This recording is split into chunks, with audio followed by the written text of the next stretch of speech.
Hello and welcome or welcome back to Unwinding Minds. If you're new here, it's nice to meet you. I'm Rosie. I'm a chronically ill counsellor who's based in Wales, and I specialise in working with disabled, neurodiverse and chronically ill people. I'm glad that you could join us for this Christmas episode. In a previous video, we explored the emotional hurdles of living in a disabled body during the holidays. And in this video, we're working through this in a more practical, solution-oriented way.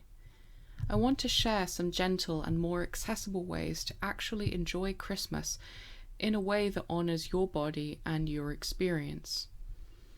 I'm going to focus on what you can do from your bed and your home to enjoy the holidays, but I invite you to reflect on things through the lens of your own personal capacity as well, as it may differ from the suggestions I make here today.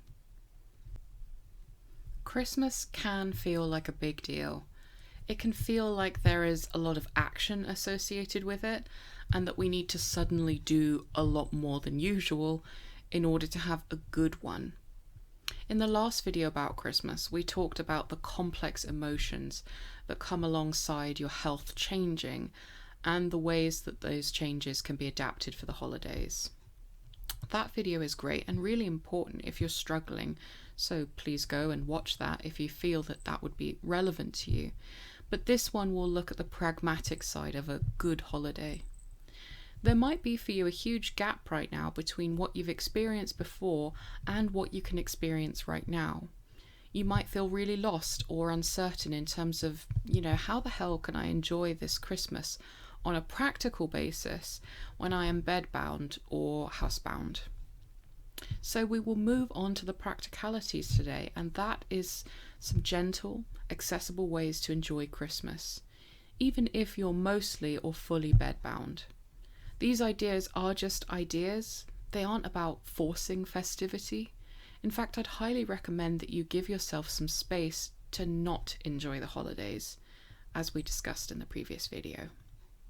These ideas are about creating small pockets of joy that hopefully don't come at the cost of your health and allow you to engage with the celebrations in a way that fits you uniquely. To begin with, let's talk environment. So much research exists to indicate that our direct environment influences our emotional state. So let's start there. Take a look at your space. How can you create a cozy, warm and comfortable atmosphere which makes you feel something? I encourage you to think about how you can make spaces in your home or hospital or wherever you are easier to navigate and easier to enjoy. If you are bedbound, do you have what you need within reach? Not only survival needs, but comfort and entertainment needs. Could you put fairy lights around your bed, or a tiny bedside tree where you can see it and appreciate it? Perhaps you can add a seasonal blanket or bedding or a stuffed animal. And smell is another important friend that we can recruit here too. Maybe a holiday-scented oil in a diffuser. Think about what you personally find comforting here. Some people feel happier in places with softer lighting, or your disability or illness may mean that you need to have a grabber tool nearby. You can wrap it in tinsel for the next few weeks. Whatever it is that you do or have help doing is to serve the need of creating a more comfortable and easy space. Perhaps you've already got a comfortable space around you, and if so, I'm very happy for you. But it's by no means the only thing that we can think about in terms of enhancing the time of year for you. Entertainment that honours your energy threshold is the next really big one, so let's consider that together. What can you do that creates a Christmassy or holiday type vibe from your own bed? One that gives me great joy is music. I have a Bluetooth speaker in my room, and I can play Christmas songs that I like or don't like that way. It's a nice, gentle way to create a feeling of warmth. If you are of a mind to it, you can listen to Christmas audiobooks too in that same way. Be that cozy romances, short Christmas stories, or Christmassy horror. You can even listen to guided meditations this way if you find that that helps you. The choice is yours.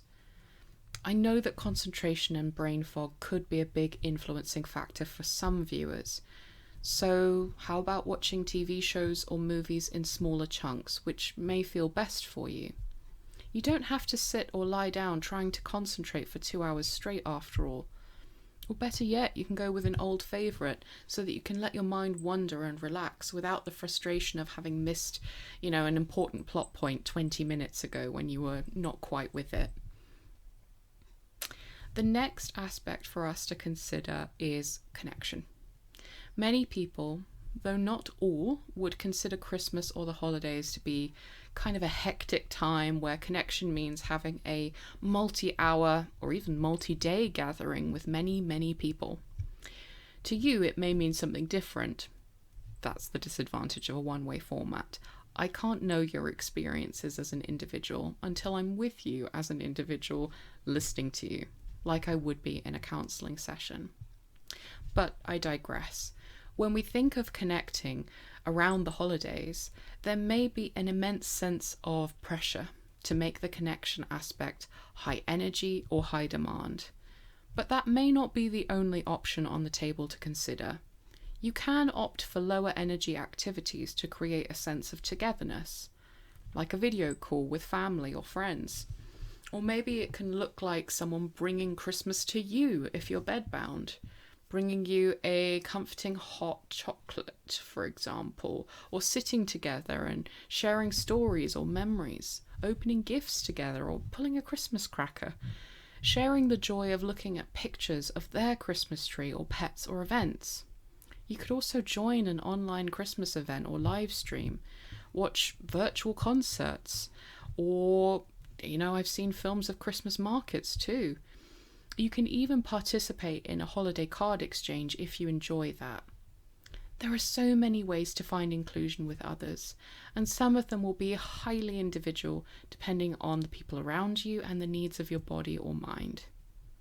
Feeling emotionally included and supported by loved ones does not have to be highly physically demanding. You can do more emotional or reflective things together, or solo. An idea for a solo activity is a kind of advent calendar of gratitude. You can reflect each day on something that makes you feel warm, grateful, or comforted. Write it down if you can, but don't feel pressured to do it if it takes too much energy. You can reflect on past years if that feels like a healing thing for you. That could bring some sorrow, but also joy to think about your favourite Christmas. One of my personal traditions is to write myself a letter and email it to myself for the next year. I find this can be really helpful to me in terms of noticing changes that I might have otherwise moved on from without noticing. I think the essence of what I want to get across to you is that the holidays are a time to get creative in terms of how you celebrate them. Your body may need more rest or different things than it did before, so it's a chance to make contact with those new needs in a new way. I know that all of us can feel a little bit of a loss sometimes as to how we can change things around, and we can also feel trapped by the expectations that other people might have of us. And we talked about that extensively last time, so I won't linger on it now. But I do understand that sometimes what we need is just practical ideas about how to do stuff differently. And that's why I've put together some of these. The list is by no means exhaustive. And I would, again, as I said at the start, really encourage you to think about what works best for you. There might be holiday traditions I haven't considered. And of course, people from all different cultures will be watching this video. So even though I say the word Christmas, this kind of applies to any holiday. It might be Valentine's Day, it might be, a regional holiday, Diwali, or whatever, whatever holiday it happens to be. There may be a sense of lack of inclusion. And I think that lack of inclusion is something that often starts with how well we include ourselves. This isn't to throw some big responsibility on your shoulders that you have to figure everything out, okay? You can ask for help. You can speak to the people around you, get inspirations about what they think might help you to enjoy this season a little bit more. That's what this time of the year is really about, isn't it? Connecting with others, that warmth, joy, and comfort. And whilst that isn't available to all of us at all times, it can be a helpful resource if you have it. So tap into it. See what other people would do in your position. I know that can be difficult sometimes because biases and different ideas influence other people's concept of what you can manage. But it's a starting point that is worth considering if you have access to it.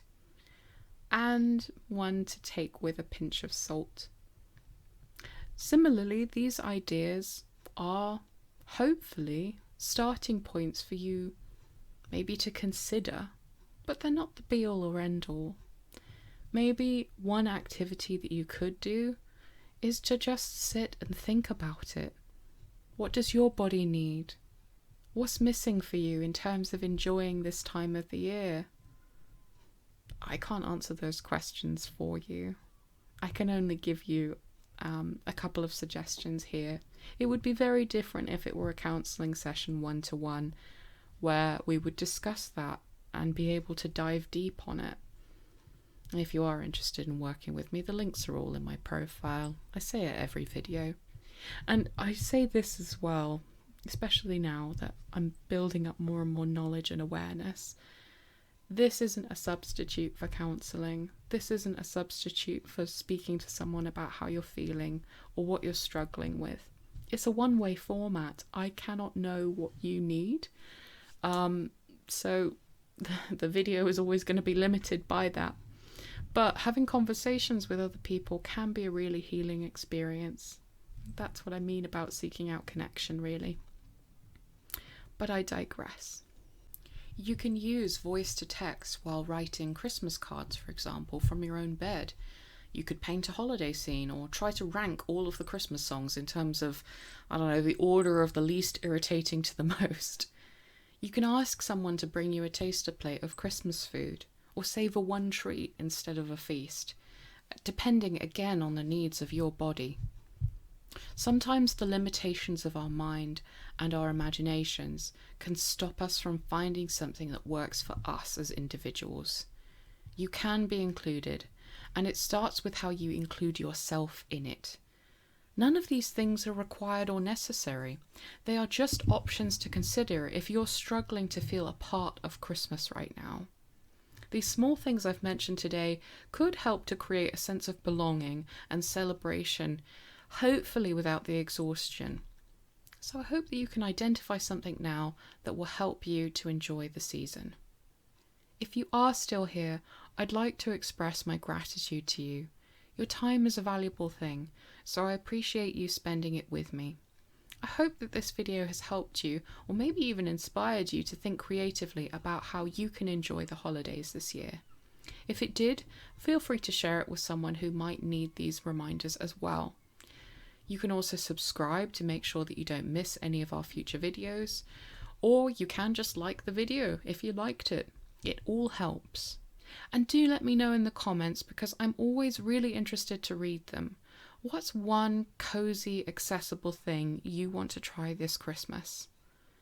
We make a lot of videos on this channel about mental health, disability, chronic illness and neurodivergence, and we do upload pretty regularly. If you're interested in having some counselling with me, you can also check out my profile to learn more. I want to wish you a holiday full of meaning, joy and comfort. Thank you so much for watching and take really good care of yourself.